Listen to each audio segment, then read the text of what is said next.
I never thought I'd be writing this, but I really need some outside perspective on my situation. My husband and I have been married for 3 years and we have a beautiful 1-year-old son. The pregnancy wasn't exactly planned, but we were thrilled when we found out. Both of us have stable careers. I work in marketing and he's in software development. Before the pregnancy, I honestly thought we had a strong relationship. We communicated well, supported each other, and always felt like a team, or at least I thought so at the time. When I got pregnant, I gained about 45 pounds. My doctor reassured me that it was perfectly normal. I was healthy, the baby was healthy, and there was nothing to worry about. I'd always been relatively slim before, so even though I didn't love how I looked, I tried to remind myself that it was all part of the process. Unfortunately, my mother-in-law didn't see it that way. Around my 6th month, she started making little comments about my weight. At first, they were subtle. She'd suggest I watch what I eat or recommend some special diet tea she swore by. She'd bring up stories about how she only gained 15 pounds during her pregnancies, always emphasizing how disciplined she was. I told myself she meant well. Even though her words started to get under my skin, I was hormonal, exhausted, and trying to focus on staying positive for the baby, so I brushed it off. But her comments didn't stop. In fact, they became more frequent and less subtle as my due date approached. She'd compare me to other women she knew who bounced back quickly, or mention how lucky her son was to have such a fit, beautiful mother. It was exhausting and disheartening, but I didn't want to create drama in the family, so I kept my mouth shut. After our son was born, I was overwhelmed in ways I couldn't have imagined. Postpartum depression hit me hard.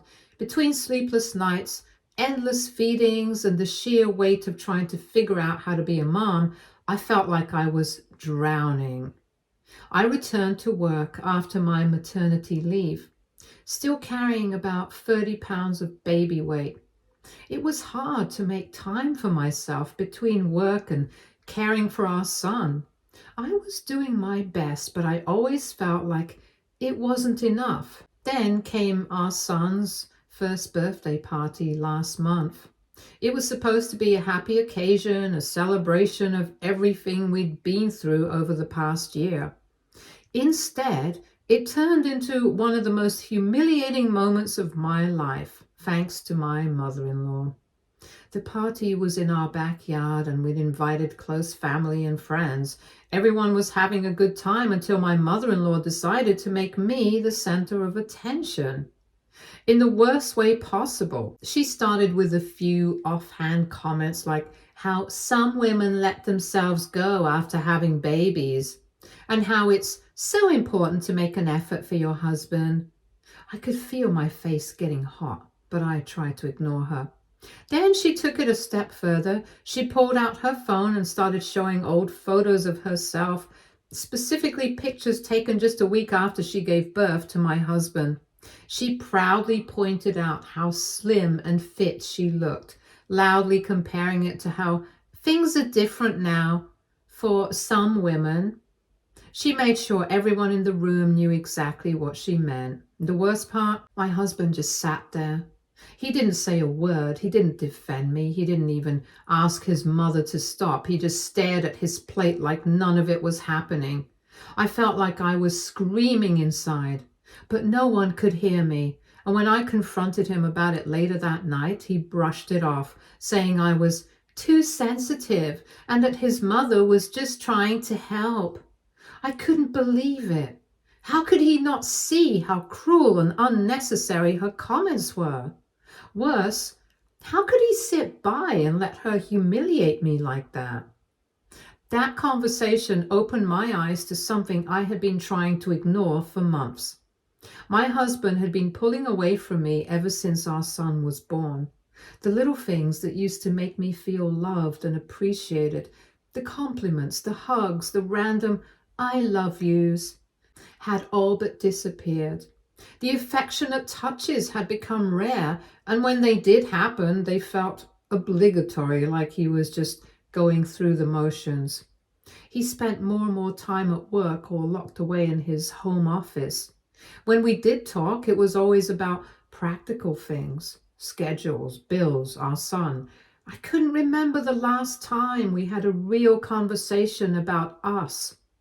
I tried to tell myself it was just the stress of being new parents, but deep down, I knew something had changed. After that party, something broke inside me. I can't explain it, but I felt this shift, like I was done waiting for someone to stand up for me.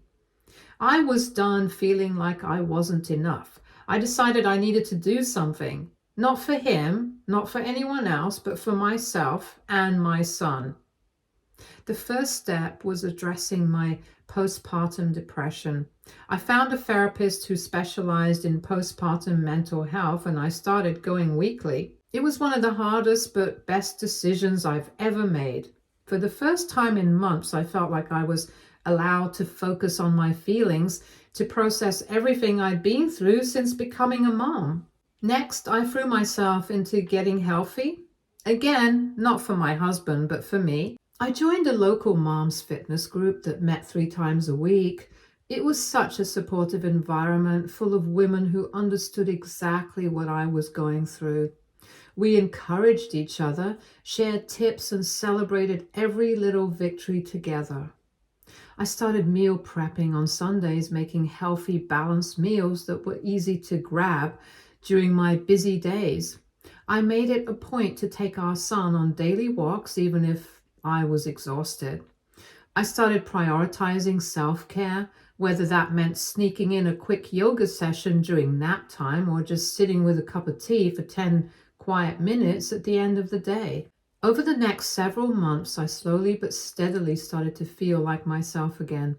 I lost the baby weight and then some. My body was stronger, healthier, and more capable than it had ever been.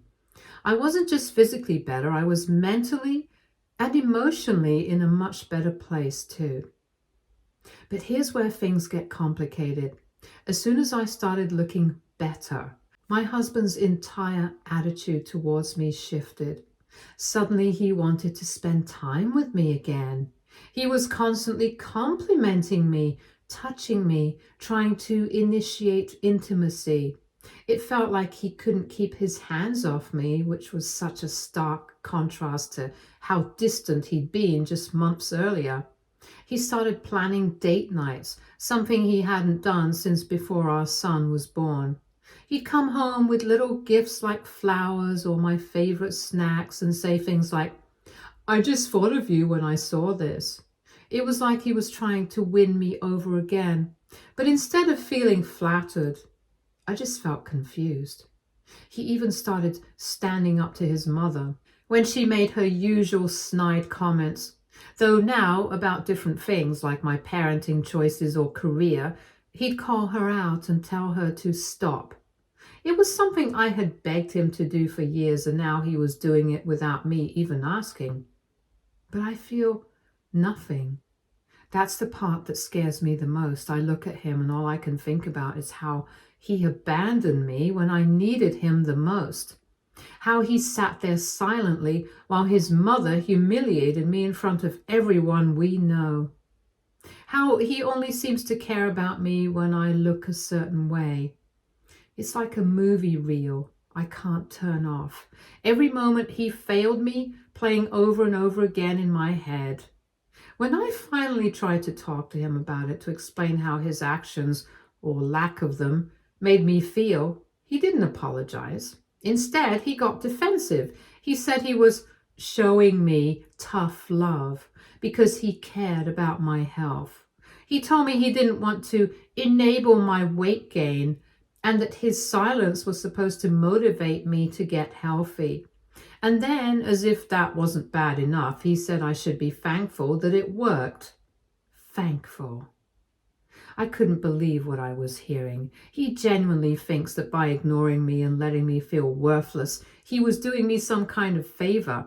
It's like he doesn't understand or doesn't care how much damage he caused. That weight I gained wasn't just physical. I was carrying the emotional weight of postpartum depression, the stress of juggling a newborn and a full-time job, and the pressure of trying to be everything to everyone. I wasn't just lazy or letting myself go, as his mother so kindly put it. I was struggling to survive, and he just watched from the sidelines. This has been eating at me for weeks now. Every time he touches me, I feel myself pulling away. His compliments, which used to make me feel loved, now feel like backhanded insults. It's like he's only saying them because I deserve them again. Every time he tries to be intimate, I can't help but remember how he couldn't even look at me when I was heavier. The resentment is suffocating, and I don't know how to let it go. We've been sleeping in separate rooms for a few weeks now. It wasn't something we agreed on formally, more like it just happened. He spent most of his time in the guest room, and I've been staying in our bedroom with the baby monitor. When he does try to talk about it, it usually turns into him playing the victim. He started telling his family and some of our mutual friends that I'm being unreasonable and punishing him for caring about my health. Hearing that makes my blood boil. How is this my fault now? I don't know what to do anymore. Part of me thinks we should try couples counseling. Maybe a professional can help him see how damaging his behavior has been, or help me figure out how to move past it. But another part of me wonders if there's even anything left to save. The trust feels shattered. How do you rebuild something like that? And then there's our son. He's only a year old now, but I can't help thinking about the future.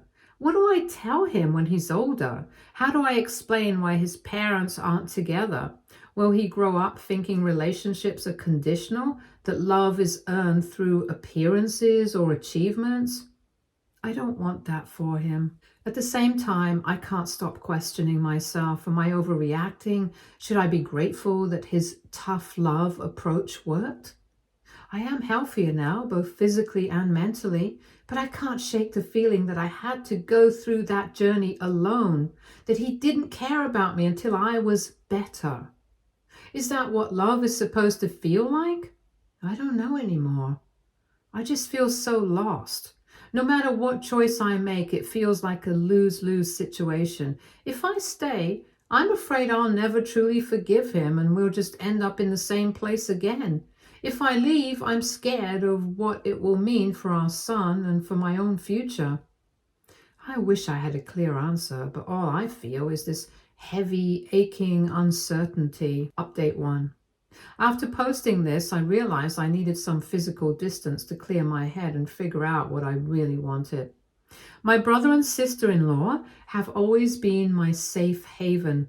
They're the kind of people who can lift your spirits just by being around them. When they found out what was going on, they didn't hesitate to offer me and my son a place to stay for a few days. It was exactly what I needed, so I picked a few essentials, left a short note for my husband, and drove an hour to their house. The 4 days I spent with them were like a reset button for my soul. My sister-in-law, who's been through her own struggles with body image after having her kids, shared her experiences with me. Hearing her talk so openly about how hard it was for her made me feel less alone. She understood the frustration, the guilt, and the pressure. She reminded me that I wasn't failing. I was just human. My brother, who's always been my protective big sibling, was my voice of reason. He listened to everything without judgment and reassured me that my feelings were not only valid, but a completely normal response to being emotionally neglected. It was the first time in a long time that I felt truly heard. We spent our days doing simple things, taking the kids to the park, cooking meals together, and having long talks over coffee while my son napped. For the first time in months, I felt like myself again. No judgment, no walking on eggshells, no constant awareness of my body or appearance. Just peace and unconditional love. It was a reminder of who I was before all this. A woman who deserved kindness and respect, regardless of what size she was or how much she weighed. When I drove back home, I wasn't sure what to expect. The house was weirdly spotless, which I immediately knew was the result of stress cleaning. My husband looked like he hadn't slept in days. His eyes were red, his hair was a mess, and he had this anxious, almost desperate energy about him. As soon as I stepped through the door, he broke down in a way I had never seen before. He started crying, like full-on sobbing. My husband is not an emotional person, so seeing him like that was jarring. He kept saying how sorry he was, how scared he'd been when he realized I might actually leave him. He admitted to being a coward when it came to his mother and confessed that he'd been a terrible partner, especially during my postpartum period. He said he didn't recognize how much I was struggling because he was too caught up in his own stress about being a dad and dealing with work. He told me he regretted every moment he stayed silent when his mother made her nasty comments and every time he brushed off my feelings. He said he wanted to fix things, that he'd do whatever it took to make it up to me, and even suggested we try couples therapy. The apology felt genuine, but I'm still hesitant. He seemed determined to show me that he was serious about making changes. He suggested couples therapy, which surprised me because he's never been one to believe in talking things out with a professional. He also promised to set firm boundaries with his mother, something I've been asking him to do for years. To prove he was serious, he even showed me texts he'd sent her. In them, he told her to stop commenting on my appearance and to respect me as his wife and the mother of his child. Reading those messages was bittersweet. On one hand, I appreciated the effort, but on the other, I couldn't help but wonder why it took things getting this bad for him to stand up for me. Why wasn't this his instinct from the beginning? Despite my doubts, I agreed to try therapy, not because I'm ready to forgive everything, but because I want to be able to look my son in the eye one day and say that I gave it my all before deciding to walk away. If this marriage is going to end, I need to know I did everything I could to make it work. My brother, who's always been protective of me, thinks I'm being too forgiving. He doesn't trust my husband's sudden change of heart, and honestly, I can't say I completely do either. My sister-in-law, on the other hand, supports my decision to try therapy. She said it's worth it to explore whether the love we once had can be rebuilt, especially with a child in the mix. I go back and forth about it every day. One moment I feel like this could be a turning point, a chance for us to finally address everything we've been sweeping under the rug. The next moment I wonder if I'm just setting myself up for more heartbreak. At least now I know I have options. I have my brother and sister-in-law who have proven I can rely on them no matter what.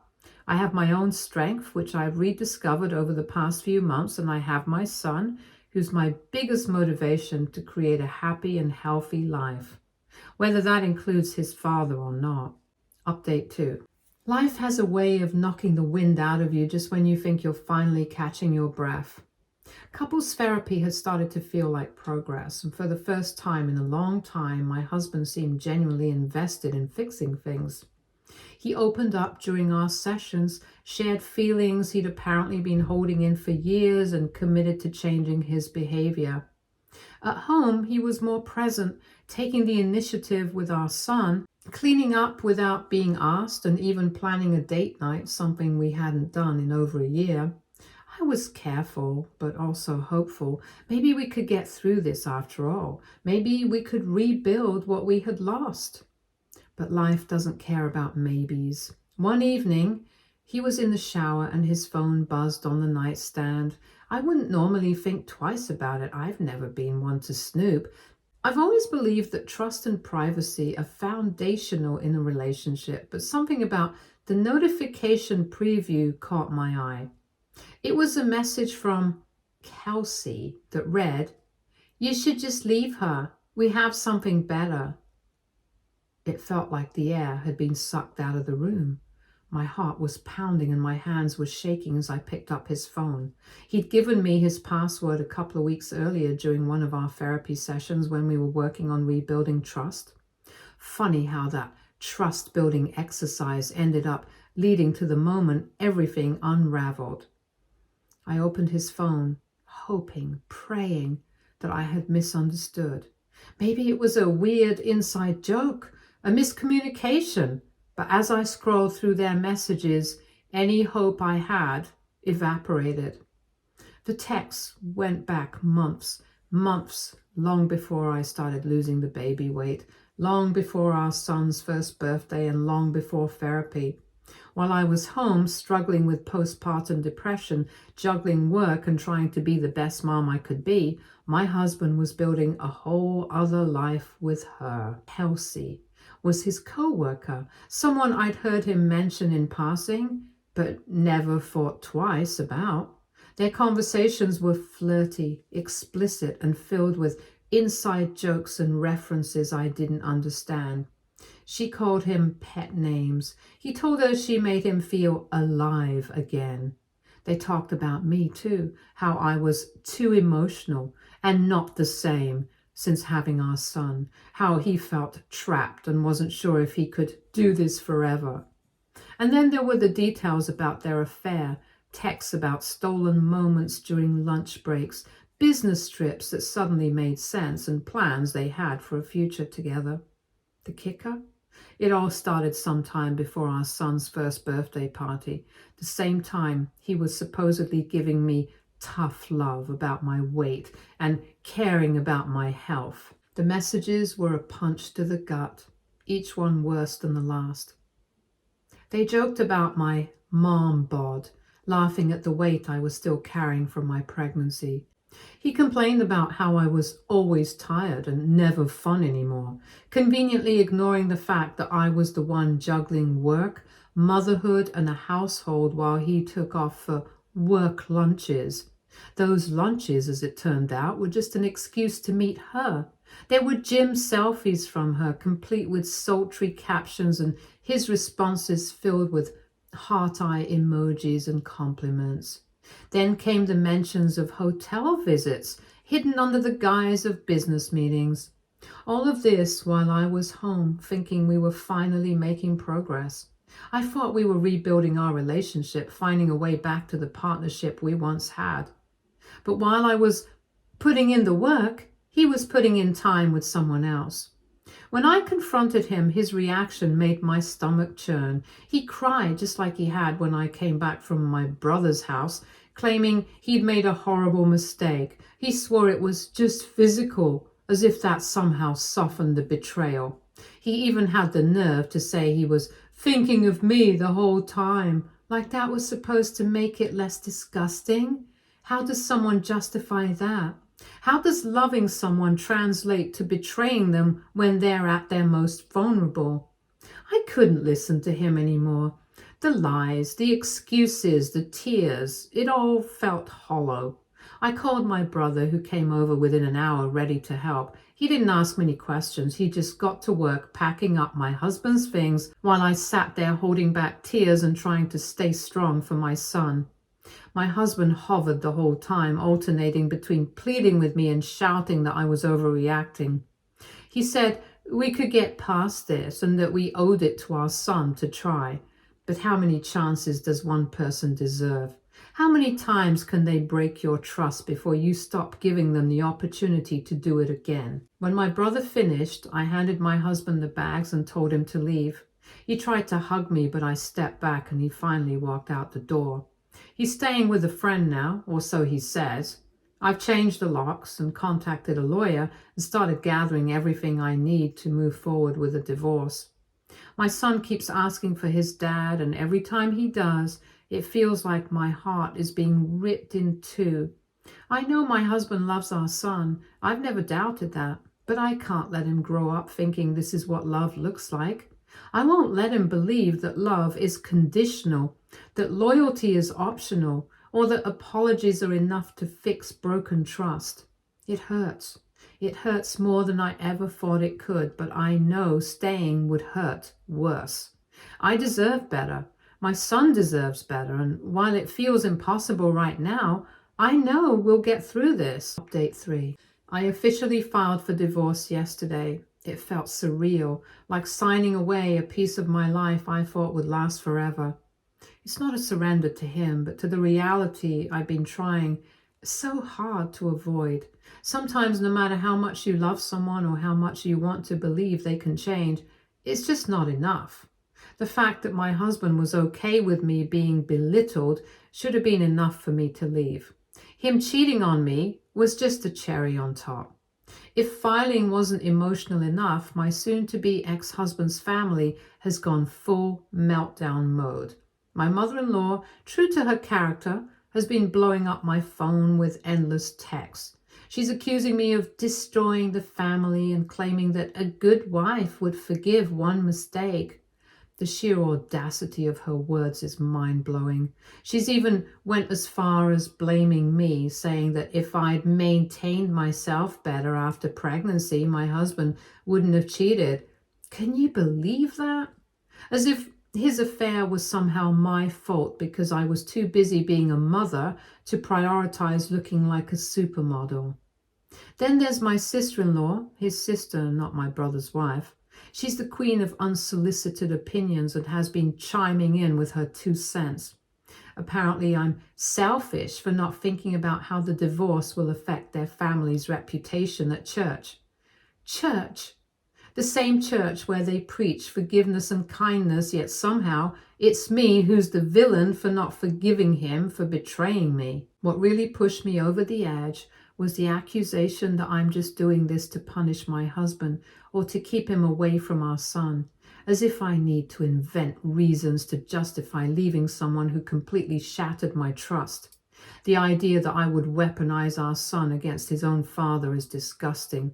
My only concern has been ensuring my son grows up in a healthy, loving environment, not one where his parents are stuck in a broken, toxic marriage. I've had enough. I blocked them all, every last one of them. My phone, which was once a source of constant stress, is now a quiet, peaceful space. The only messages I get now are from people who truly care about me and my son. My brother and his sister have been absolute lifesavers. They've stepped up in ways I'll never forget. From watching my son while I meet with lawyers to sitting with me late at night when the weight of it all feels unbearable. They've been my rock through this entire nightmare. The divorce process is exhausting, but I'm taking it one step at a time. It feels like there's a never-ending list of forms to fill out, meetings with my lawyer and emotionally draining conversations about custody and finances. Still, I know this is the right path for me and my son. My lawyer seems confident that I'll get primary custody, especially given everything that's come to light. We're working on a co-parenting plan that keeps things as simple as possible. The goal is to minimize direct contact between my ex and me while ensuring my son still has a relationship with his dad. It's messy, and honestly, it feels like walking a tightrope. But I'm determined to navigate this with grace for my son's sake. I've also started therapy, which has been a game changer. My therapist is helping me unpack everything from the betrayal to the lingering guilt I didn't even realize I was carrying. She's been a huge support in reminding me that this isn't my failure. Choosing to end a toxic marriage doesn't mean I failed. It means I found the strength to prioritize myself and my son. It's not easy to reframe everything. But with her guidance, I'm starting to believe that this decision is actually one of the bravest things I've ever done. We've also been working on my trust issues, which feels like a mountain to climb right now. I never imagined I'd be in this position, having to learn how to co-parent with someone who betrayed me so deeply. My therapist is helping me develop strategies to set clear boundaries, communicate effectively for the sake of my son, and protect my peace in the process. It's hard work, but it feels good to finally be doing something just for me. The future is a lot different than I thought it would be, and that's been one of the hardest parts to accept. There won't be any picture-perfect family photos with both parents smiling together. There won't be anniversary dinners or inside jokes shared after the kids go to bed.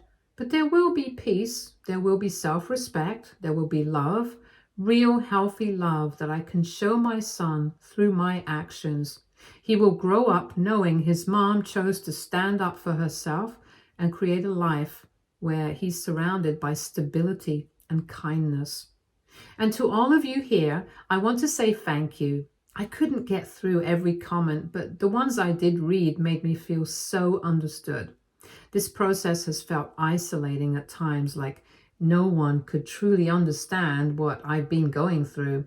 But the support I've received here has been like a light in the darkness. Thank you for reminding me that I'm not alone and that I'm stronger than I sometimes believe. Stay tuned for more stories from our girl relationships.